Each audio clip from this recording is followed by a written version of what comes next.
So today's a little bit different. We are hauling manure for my parents. So we're in the 7800. We have our, I can't remember what brand it is, but we rent this manure spreader. So yeah. But so now we're just going down the road to a little 13 acre patch of field right next to our home place. So it's about 2 miles away, but yeah, so we kind of have all day to do this. But that's all we're going to spread today, and we're just going to cover it once or twice just to get rid of our manure. So before we put some grazing mix into it. So yep, but not working today for my neighbor. So it rained last night, but I might be working for him this afternoon. So it might be a little bit of a mixed video, but we'll see how it goes. So just about there. Neighbor's cow's looking good. Some corn, that's a little bit later corn, but that's looking pretty good actually. So yeah, cruising along at 17 mile an hour, because that's the last year before I'm in like going 20 some mile an hour. So I don't feel like having to do that and idle down really low. So yeah, too bad I don't have a drone, because that'd be really cool, because I could get video of us loading it and all that. Kind of sucks, but whatever. So yeah, we're taking this stuff from our other place and then bringing it to the field over here, because we have cows over here, but they're in pasture. But so there's no manure over here. And our field that's around our home place, or our other place that we chop for, that's on corn right now, so you can't really spread that. So yeah, but otherwise it's probably what we're doing for the majority of the day. So just kind of relaxing too. But yeah. So we're going now about 4.5 mile an hour. Not too fast, but also not too slow. We're just trying to spread it a little bit heavy. So, but yeah. So, but just kind of cruising along here. Good. So you can see some of it on the ground. I need to get turned around here. Well, there's the first load. I made it down and back. So we still have headlands to do on each side, and so I got some along the pasture to do, and it looks pretty nice, I would say. Looks actually about right. So I think I should have just stayed at 12 or at 11. But that's alright. A little bit that I did in 12 would be fine. So alright, let's get back on the road. Well, I'm on the way back now. Going 20 mile an hour this time. So when you're empty, you can go a lot faster because you're not bouncing as much. Yeah, it wouldn't, like I said, not bouncing as much, so I can go a lot faster. But yeah, so we got 2 piles that we want to clean up today. So yeah, it's gonna be overdoing for the rest of the day here. So this will be the video. But yeah, that's about it.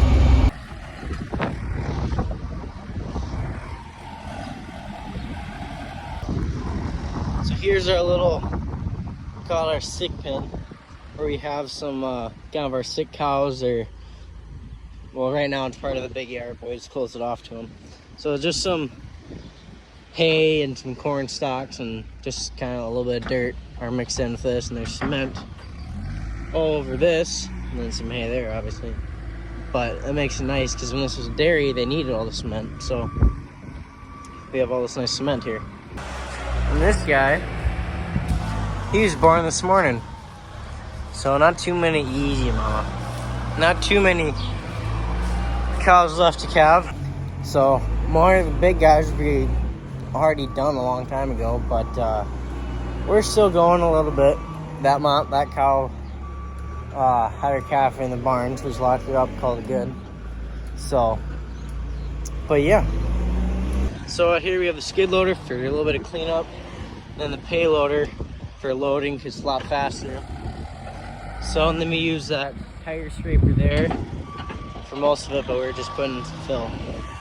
So, yeah.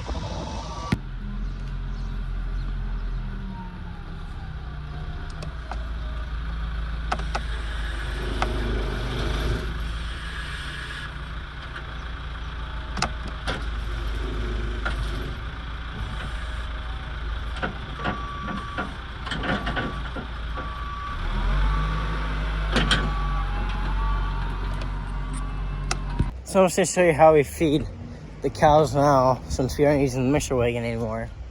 Now we're using 2 red feeders. Those we put silage in, and then we have hay bale feeders. So right now we only have 3 bales out there, which is about all we do put in. And then we fill those red feeders with silage, enough for weight wise. We don't break the axles on them, because there's only 1 axle in the back, and just 2 tires in the front for turning. So yeah. And then in the other pen, it's just bales where we have our replacement heifers. Those are just give them a bale and a little bit of silage and some distillers. So yeah, but we're about full here.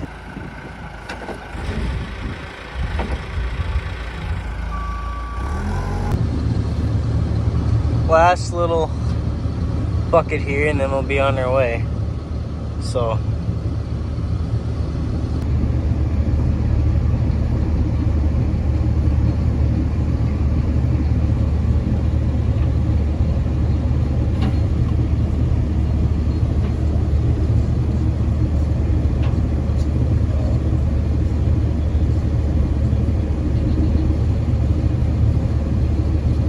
well, we had a little bit of a hydraulic leak on the grapple for the payloader, so we're just going to try and go without it, the grapple, and just use the bucket, which will be a little bit longer, but it'll be alright. So you can still get a decent amount just in the bucket. So yeah. Alright, we're back on the road. So yeah, like I said, a little bit of hydraulic leak on the bucket, but no big deal. So we'll be good. So back on the road now. And yeah, it's going good. So we're just spraying on this little grass piece here. So, because this needs some fertilizer too.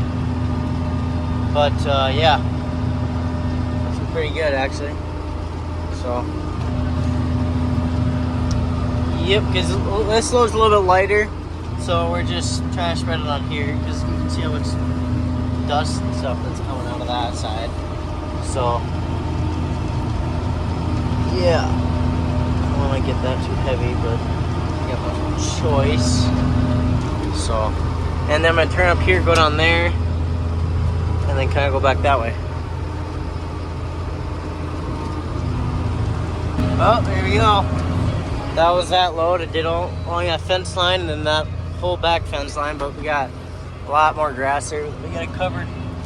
So yeah, stuff field's already, you can already tell it's already fertilized pretty good, but yeah, so might as well just keep hauling on it, because there's some spots there and stuff that we still gotta get. There's a little bit on that side we gotta get yet, so. But yeah, so, because that side will take a couple loads, and then that side will take another 1 or 2, probably 2. And we gotta do headland, so that'll take a couple loads. I think we'll get this field pretty well done. So, yeah. But, so yeah, this brand of manure spreader is a Hagedorn. So, I forgot to say that earlier, but whatever. Alright, now we're back on the road, so.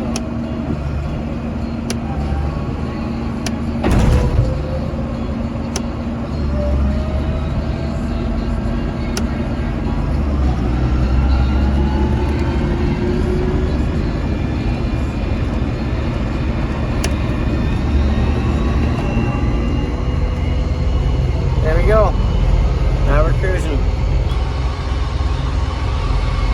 There's the home place there. So yeah, doing good. So now we're taking from our west yard. So it's about two and a half loads in there, maybe a little bit more. So not too much. And then we have a big yard to do. And that'll be probably 4, maybe 5 loads to do. So yeah. And that'll probably finish out the field. We'll probably won't have to recover too much of it. So yeah, because we still have to drill into that yet. So we don't want to cover it too much because we're not going to work it because we no-till drill. But we'll figure it out. We'll find a way to do it. So yeah.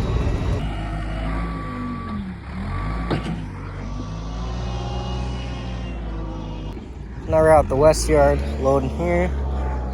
We have to park on the road because otherwise we have to back into this pen. There's not quite enough room for that. Where we still need to dump it and get the pile from each side. So we just drive on the road, stay out of the way. People can still get around us. Tractor maybe not, but cars can. So we're good there.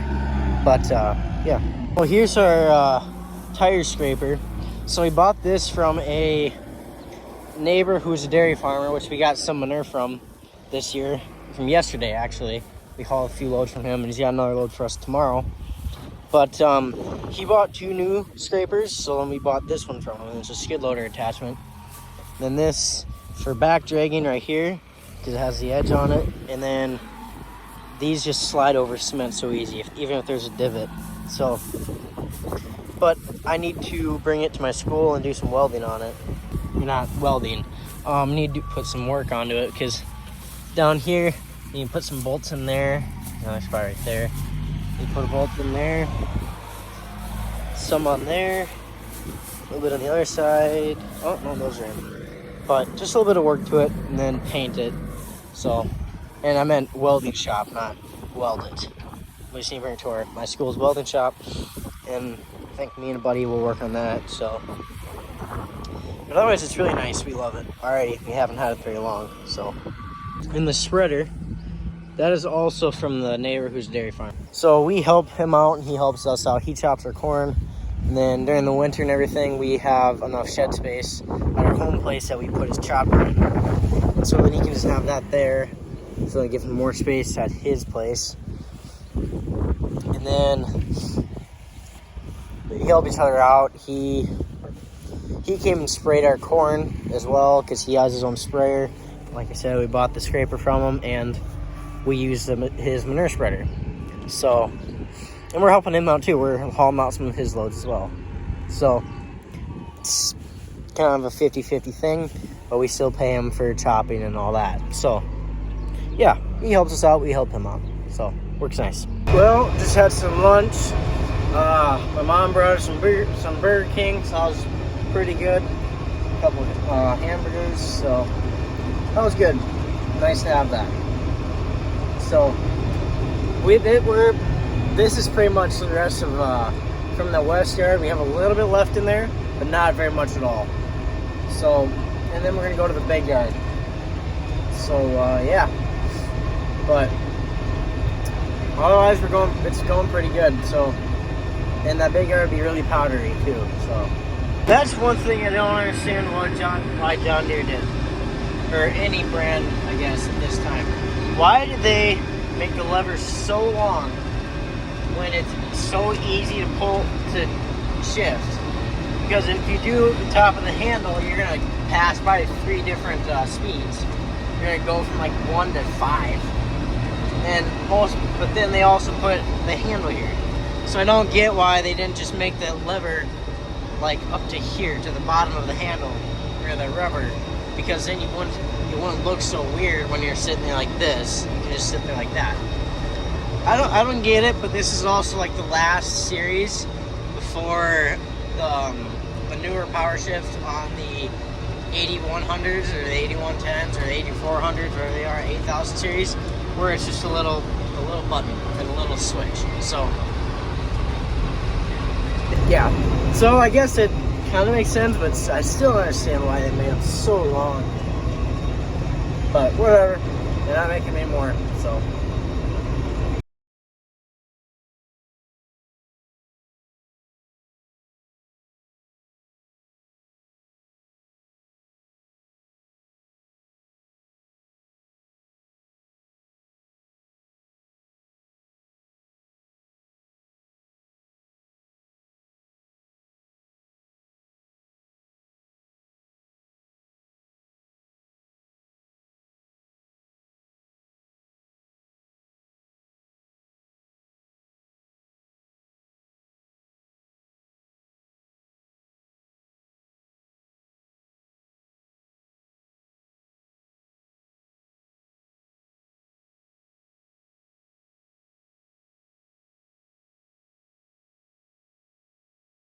Well, there's one more load to haul, and there's not very much room left in the field. The field's pretty much completely covered, but there's some little grass alleyway part of it that we don't plant anything in. I'm gonna see if we can put some in there because we're kind of out of room in that field. So, but yeah, so it lined up about perfect, the amount that we had and the size of the field. It added out about perfect, so that's awesome. But yeah, so see what else we can do now. Well, this would be the last load. So, oh shoot. Yeah, that's better. So, last load here, not very much in it. Some rotten creep feed that we cleaned out of a feeder. They also put in a feeder. I don't even know what time it is. I think it's like 5 something. I don't know. But cleaned out a creep feeder. It's a couple hours later.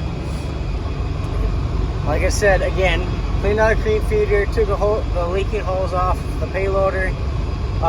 There was just a hose there that just split. So, but it was just, we're thinking it just got pinched and then just split. So, not completely, but just opened up on the one side. But not a very big load. So this will be the end of hauling for us. And then we got the one more from the neighbor. Yeah, I figure I probably shouldn't be going 20 mile an hour around the corner. So yeah. One more load from the neighbor, that'll be tomorrow. And then we'll bring the sprayer back and we'll hook up the drill to put in that graze mix. And then after that, we have to start hauling hay home with this thing. So we'll probably rake with this thing too. But that's out by rented pasture, about 10 miles away or so, out west in South Dakota. So yeah, about 80 acres are going to be cutting over there. So yeah, but we're going to rake all that and we're going to bale all that too. So it'll be good. It will be good. But that'll conclude this video. Actually, before I do that, I'll show you guys what the field looks like. But yeah, so yeah, forget it. I'm just gonna finish the video here. So thanks for watching and have a good one.